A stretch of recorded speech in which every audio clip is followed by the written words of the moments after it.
ప్రస్తుతం వైఎస్ఆర్సీపీ పార్టీ నుంచి వీడి తెలుగుదేశం పార్టీలో జాయిన్ అవుతున్న బొప్పన భవకుమార్ గారితో అయితే మనం ఉన్నాం. చెప్పండి సార్, ప్రధానంగా వైఎస్ఆర్సీపీ పార్టీని వీడడానికి గల కారణాలు ఏంటి? అసలు మీకైతే మానసిక శోభే మిగిలింది వైసీపీలో ఉండడం వల్ల అని చెప్పేసి ఫస్ట్ నుంచి చెప్పుకొస్తున్నారు కదా. ఎందుకు ఈ నిర్ణయం ఉన్నపలంగా తీసుకున్నారు? 2 ఏళ్ల క్రితం తీసుకోవాల్సింది ఇంత డిలే చేయడానికి గల కారణాలు ఏంటి? నాయకత్వం ఒక రోజు కాదు ఒక రోజైనా గుర్తిస్తుంది. పార్టీలో కష్టకాలంలో ఉన్నప్పుడు భవకుమార్ ఉన్నాడు. ఆ భవకుమార్ అనేవాడిని ఏదో ఒక రోజు గుర్తిస్తుందని చెప్పి అందరూ పై వాళ్ళు, ఇప్పుడు పెద్దిరెడ్డి గారు కానీ, సుబ్బారెడ్డి గారు కానీ, సజ్జల గారు కానీ, విజయసాయిరెడ్డి గారు వీళ్ళంతా గౌరవంగా చూసుకుంటున్నారు. కాబట్టి నేను ఇంతకాలం ఈ మాత్రం అన్నా ఉన్నాను. అసలు మా లోకల్ నాయకత్వం అసలు సర్వనాశనం అయిపోయింది. మా ఎన్టీఆర్ జిల్లా అని ఇప్పుడు జిల్లాలు 2 విడిపోయినాయి. విడిపోయిన తర్వాత మా ఎన్టీఆర్ జిల్లా నాయకత్వం అనేది అసలు ఎటువంటి పరిస్థితిలోనూ అసలు ఒకళ్ళని పిలిచి నలుగురు కాసేపు కూర్చోవటం కానీ, పార్టీ అన్న తర్వాత నలుగురు కలిసి మాట్లాడుకోవటం కానీ ఎటువంటిది జరగనప్పుడు మనకు ఇక ఈ పార్టీలో మనం ఉన్నా వేస్టే, లేకపోయినా వేస్ట్. ఉండదే లేకపోయినా మనం దీని గురించి ఆలోచించాల్సిన అవసరం కూడా లేదు. మనం వీలైతే రాజకీయాలు అనేది నేను హ్యాపీగా తీసుకొని దిగా కాబట్టి రేపు రాజకీయంలో ప్రతి విషయంలోనూ రాజకీయం చేయటానికి కానీ ఇంకో దానికి కానీ తెలుగుదేశం పార్టీలో ఉన్న నాయకులు అందరూ కూడా నన్ను రమ్మని ఆహ్వానించారు. వాళ్ళకన్నా పనిచేసి పెడదామని చెప్పి నేను పార్టీ మారటం జరిగింది. అంటే తాజాగా కేసినేని నాని ఏమో తెలుగుదేశం పార్టీ నుంచి వైసీపీలోకి వెళ్ళారు. ఆయన వైసీపీలోకి వెళ్ళిన దగ్గర నుంచి కూడా తెలుగుదేశం పార్టీలో 60% సీట్లు ఖాళీ అయిపోతున్నాయని చెప్పేసి ఫస్ట్ నుంచి కూడా ప్రచారం అయితే చేసుకొస్తున్నారు. అంటే ఆయన చెప్తున్న మాటలకి ఇక్కడ మీరు నడుస్తున్న తీరుకి చాలా అయితే పొంతనైతే కనిపిస్తుంది కదా. ఆయన స్టేట్మెంట్స్ని మీరు ఏ విధంగా చూస్తారు? ముందు కేసినేని నాని గారు వెళ్ళిపోతే వెళ్ళే నాయకుడు ఎవరూ లేరు.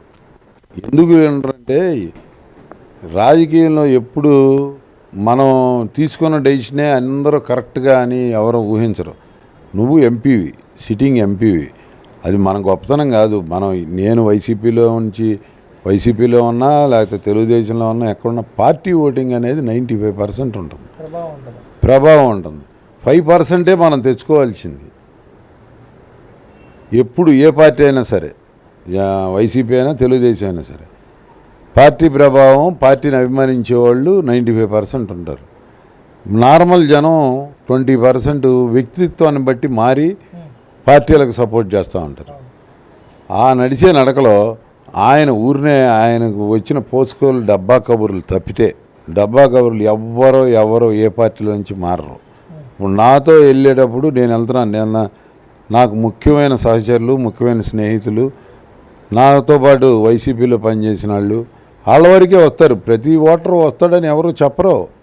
ఖాళీగా అవ్వదు. ఇప్పుడు నాతో పాటు తీసుకెళ్తాను, చాలామందిని తీసుకెళ్తాం. నేను సారథి గారు వెళ్ళిపోతున్నాం. సారథి గారు ఎక్స్ మినిస్టరు, ఆయన ఒక పెద్ద లీడరు. ఆయనతో పాటు నేను ప్రయాణం చేద్దామని వెళ్ళిపోతున్నాను. నేను కూడా ఇవన్నీ ప్రతి విషయంలోనూ నేనే మగాడిని అనుకొని ఫీల్ అయ్యాడు అనుకో, మనిషి కూడా రాడేమట. అది మాత్రం కేసినేని నాని గమనించాలి. కేసినేని నాని అనే అతను జాతీయ నాయకుడిని ఒక పెద్ద చేశాను, లేకపోతే ఏదో పార్టీని అతనే పోషించి తిరిగినప్పుడు వాళ్ళు వెళ్తా అంటే, ఇప్పుడు మేము మా జగన్మోహన్ రెడ్డి గారు పాదయాత్ర చేసినప్పుడు ఇక్కడి నుంచి ఇచ్చాపురం వరకు మేము ఖాళీ ఉన్నప్పుడల్లా వెళ్ళి ఆయనతో పాటు నడిచాం. మీ లోకేష్ మీ నాయకుడు పాదయాత్ర చేస్తాడు, బెదవాళ్ళలో నువ్వు కనపడలా.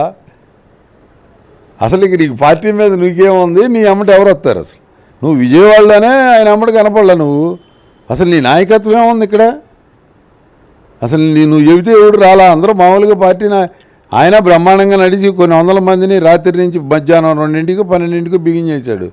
ఆ రోజు నేను వైసీపీ పార్టీలోనే ఉన్నా. తెల్లారగట్ట 1 గంట వరకు నడిచాడు. 1 గంట వరకు నడిచినా నీ బోటి నువ్వు ఎంపీవి, ఇక్కడ సిట్టింగ్ ఎంపీవి, నువ్వే పాల్గొనకపోతే మీ నాయకత్వం మీద నీకు ఉన్న నమ్మకం ఏంటి? వాళ్ళు మాత్రం ఎట్ట నమ్ముతారు నిన్ను? లేకపోతే నీకు ఆరోగ్యం బాగోకో, లేకపోతే ఏదైనా పని ఉండో రాకపోతే అది వేరే విషయం.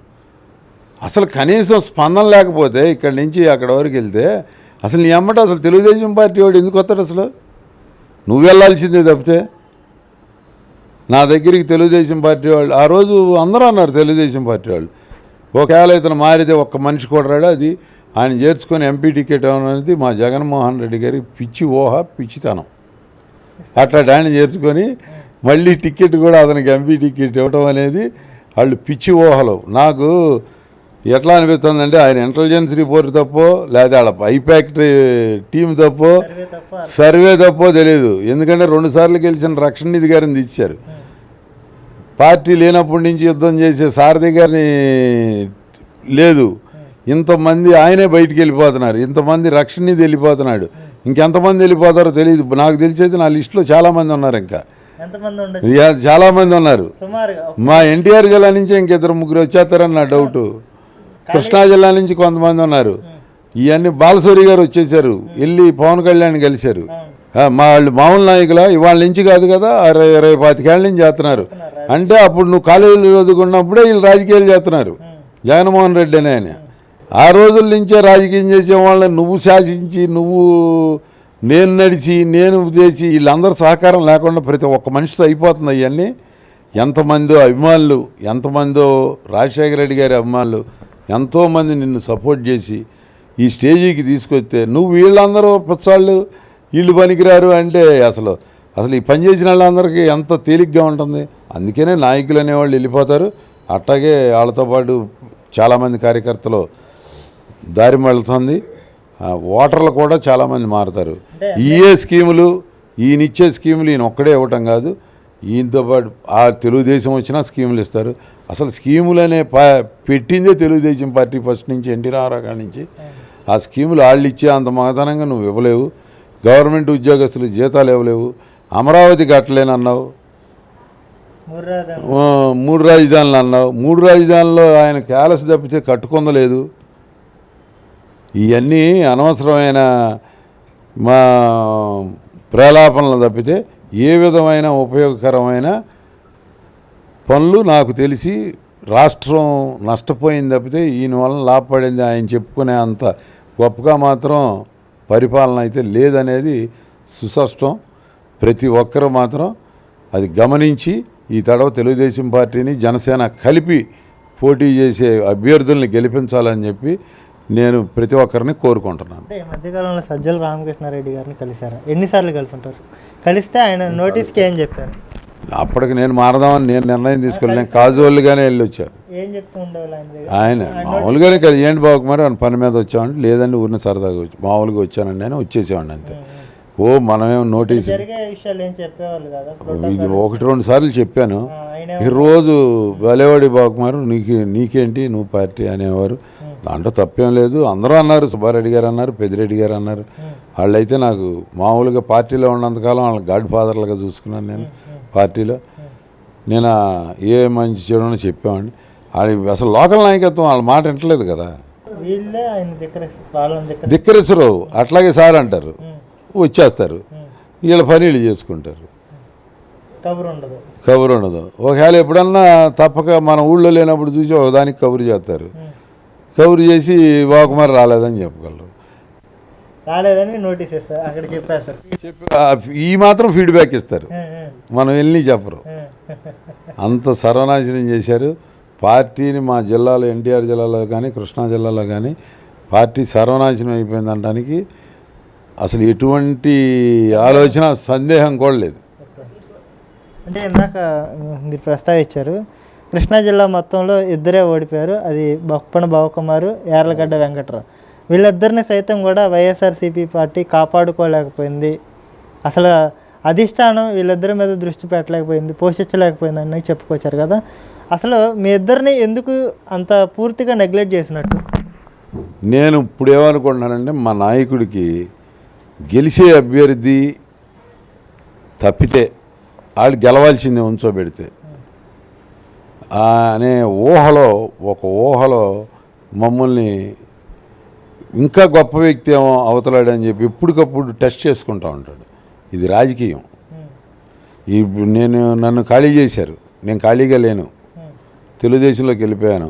ఇప్పుడు నుంచి కెలకటం బిగించేస్తూ ఉంటా ప్రతిసాట అట్లాగే యార్లగడ్డ వెంకటరావుని ఏడిపించారు, ఇంట్లో పడుకుంటాడు అనుకున్నారు, లేకపోతే అమెరికా వెళ్ళిపోతాడు అనుకున్నారు.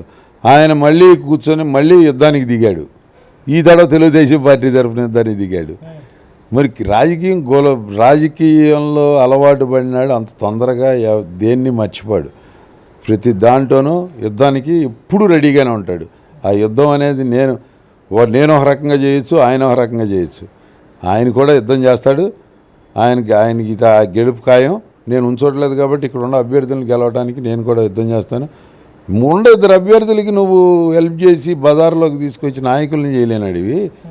కష్టకాలంలో ఉన్న వాళ్ళకి అసలు నీదే నాయకత్వం, ఈ జిల్లా నాయకత్వం ఏముంది, మీదే నాయకత్వం. ఈ జిల్లాలో ఇద్దరే ఓడిపోయింది, వాళ్ళిద్దరిని నిలబెట్టుకోలేనని నీదే నాయకత్వం. అదే ఇప్పుడు ఏమవుతుందంటే అదే 1-2 సీట్లు వచ్చి మొత్తం తెలుగుదేశం రావడానికి ఛాన్స్ తెచ్చారు. విజయవాడలో వైసీపీ ఎన్ని సీట్లు కొట్టబోతుంది అంటారు? ఈ తడ 3 సీట్లు రావు పక్క, డ్యామ్ షూర్. ఎటువంటి పరిస్థితుల్లో 3 సీట్లు రావు. మీరు ఇప్పుడు కాదు, మళ్ళీ ఎలక్షన్ అయిన తర్వాత కూడా వచ్చి మీరు నన్ను అడగండి. చెప్పండి సార్. ప్రధానంగా మీరు అధికార పార్టీలో ఉన్నప్పటి నుంచి కూడా వింటూనే ఉన్నారు, చెప్తూనే ఉన్నారు ప్యాకేజీ స్టార్ పవన్ కళ్యాణ్ అని చెప్పేసి. నిజంగా తెలుగుదేశం పార్టీ నుంచి ప్యాకేజీ తీసుకొని పవన్ కళ్యాణ్ పనిచేస్తున్నాడా? మీకున్న ఇంటెలిజెన్స్ రిపోర్ట్ ఏంటి? అంటే అధికార పార్టీలో ఉన్నప్పుడు మీకు ఒక నివేదిక వచ్చి ఉంటుంది కదా, ఆ నివేదిక ప్రకారం అధికార పార్టీలో ఉన్నప్పుడు మా నాయకులు మాకేం చెప్తారో అక్కడి వరకే మేము చూస్తాం. ఇప్పుడు మేము ప్రతిపక్షంలోకి వచ్చాం. ప్రతిపక్షంలోకి వచ్చినప్పుడు మాకు కొన్ని విషయాలు తెలుస్తాయి. ప్రతిపక్షంలోకి వచ్చి నేను ఇప్పుడు వారం రోజులు అయ్యింది ప్రతిపక్షం అభ్యర్థులతో తిరిగితే పవన్ కళ్యాణ్ గారు నాకు తెలిసి 100 రూపాయలు తెలుగుదేశం పార్టీలో తీసుకొని మాత్రం ఆయన తిరగట్లా. ఆయన సొంత డబ్బు ఆయన ఖర్చు పెట్టుకుంటా ఆయన తిరుగుతున్నాడనే మా అభిప్రాయం. ఎందుకంటే ఇవాళ వరకు జరిగిన రాజకీయం వేరు. ఆయన కిందటి ఎలక్షన్లో సొంతంగా నిలబడి అక్కడ సరిగ్గా ఆర్గనైజ్ చేయలేని వాళ్ళని ఉంచోబెట్టామని ఆయన ఇంకొక పార్టీ సహాయం తీసుకొని ఆయన కూడా 10 మంది అభ్యర్థులను గెలిపించుకొని రాజకీయంలోకి దిగుదామని ఆలోచన చేసి తెలుగుదేశంతో కలిశాడనే నా అభిప్రాయం. పవన్ కళ్యాణ్ కూడా మంచి వ్యక్తి. తప్పకుండా ఆయన తెలుగుదేశం, జనసేన అంటే ఇక్కడ చంద్రబాబు గారు, లోకేష్ గారు, అక్కడేమో పవన్ కళ్యాణ్ గారు, ముగ్గురు కలిసి ఈ తడవ జగన్మోహన్ రెడ్డి గారిని చిత్తుగా ఓడిస్తారని నా అభిప్రాయం. అంటే మీ నాయకుడు వైఎస్ జగన్మోహన్ రెడ్డి గారు బహిరంగ సభల్లో 3 పెళ్ళిళ్ళు, 3 పిల్లల్ని చాలా ఈజీగా మార్చేస్తాడు అన్నట్టుగా కూడా మాట్లాడుతుంటారు. అంటే చిన్నపిల్లల్ని ఎదురు పెట్టుకొని ఆ రకమైన కామెంట్స్ ఆ నాయకుడు చేయడం అనేది ఎలా చూడొచ్చు అంటారు? ఏమండి, అది కూడా పరమ తప్పు. ఎవరి వ్యక్తిగత జీవితం వాళ్ళది. ఆయనకి ఇష్టం లేదు, భార్యను వదిలేశాడు, ఇంకో పెళ్లి చేసుకున్నాడు. ఆమె వచ్చి నాకు జగన్మోహన్ రెడ్డి గారు ఏదన్నా సహాయం చేయండి అని అడగలేదు కదా. ఎవరు ఆ విడిపోయిన ఆడాళ్ళు ఎవరు? అసలు మీకెందుకు ఆ గొడవ? అల్లరల్లరి చేస్తున్న రోజా గారు ఉన్నారు, రాంబాబు గారు ఉన్నారు, బోల్డ్ మంది ఉన్నారు. ఆ గోరంట్ల మాధవ ఎవరో ఒక అతను ఉన్నాడు, అతను అల్లరి చేసేవాడు. వాళ్ళందరి సంగతి చూసుకోండి. గుడివాడ అమర్నాథ్ వీళ్ళందరి సంగతి చూసుకోండి మీరు. అంతేగాని ఆయన ఎవరో నాయకుడు ఏదో చేశాడు, ఆయనేమి వాళ్ళ భార్యలు వచ్చి రోడ్డు మీద కూర్చొని ఏమన్నా ధర్నాలు చేశారా?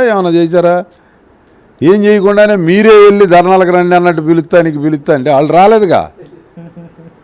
ఒకవేళ నిజంగా ఏమన్నా వచ్చారా? మీరు ఎంత అల్లరి చేసినా వస్తే నువ్వు అనొచ్చు ఈ అమ్మాయికి అన్యాయం జరిగేది ఉండేది. వైసీపీ మాటల్లో వాస్తవం ఉండేది.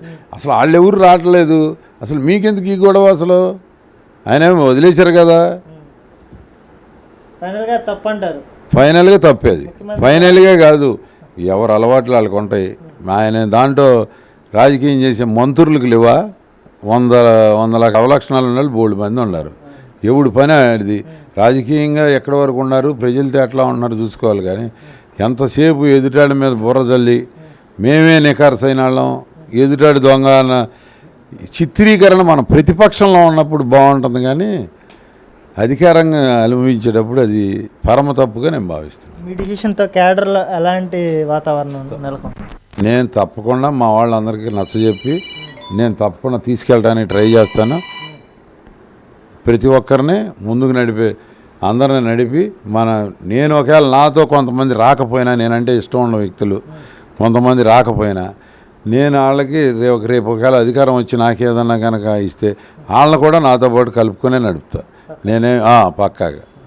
థ్యాంక్ యూ అండి.